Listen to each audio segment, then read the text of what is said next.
کریں گے او گستاخ صحابہ تو بھی سن ذرا، تجھے صحابہ سے انکار ہے کس چیز کا ذرا، ہر حال میں یہ صحابہ کا دعوے دار بول کر رکھے گا کہ میری جان میرے ارمان صحابہ کے حق میں، جنت کے سبھی دروازوں کے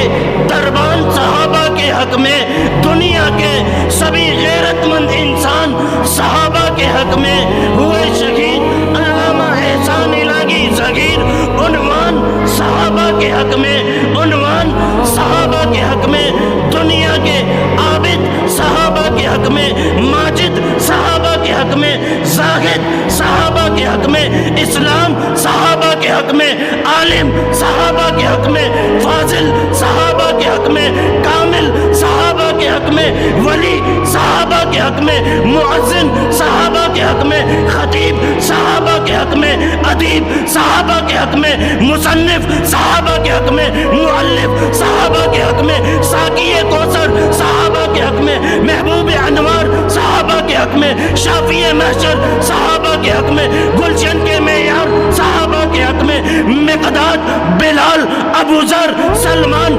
صحابہ کے حق میں، ابو بکر و عمر صحابہ کے حق میں، عثمان و علی صحابہ کے حق میں۔ دیکھ دیکھ آج بھی جو محمد الرسول اللہ کے ساتھ روزے میں مکی گئے صحابہ کے حق میں، خدا کی قسم فردوس کی عینا بھی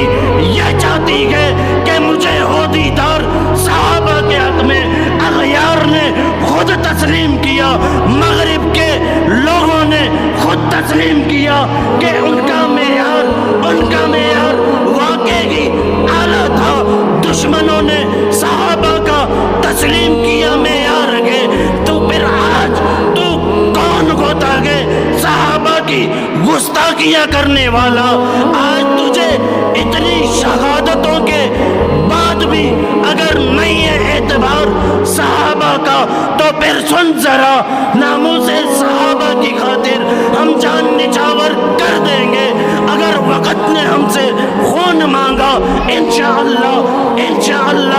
پھر وقت کا دامن بھر دیں گے۔ اللہ نے زینت بخشی ہے افلاک کو روشن تاروں سے، اسلام نے عزت پائی ہے محبوب خدا کے یاروں سے۔ ابو بکر و عمر سمع و بصر، عثمان و علی قلب و جگر ہے حضرت کے منظور نظر، کیوں نہ گو محبت چاروں سے، ارے خفا کیوں گوتے گو پوچھو تو ذرا غداروں سے۔ تعریف صحابہ ثابت ہے قرآن کے 30 پاروں سے۔ جب صحابہ کی عظمت قرآن کے 30 پارے بیان کر رہے ہیں، ہر صحابی رسول بیان کر رہا ہے، دنیا کا ہر غیرت مند انسان تسلیم کر رہا ہے، اپنے تو اپنے مغرب اغیار دشمن بھی عمر کی تعریف کر رہا ہے۔ تعریف ہی نہیں بلکہ حضرت عمر کو اپنا آئیڈیل تسلیم کر رہا ہے، تو پھر تجھے کس چیز کی تکلیف ہے؟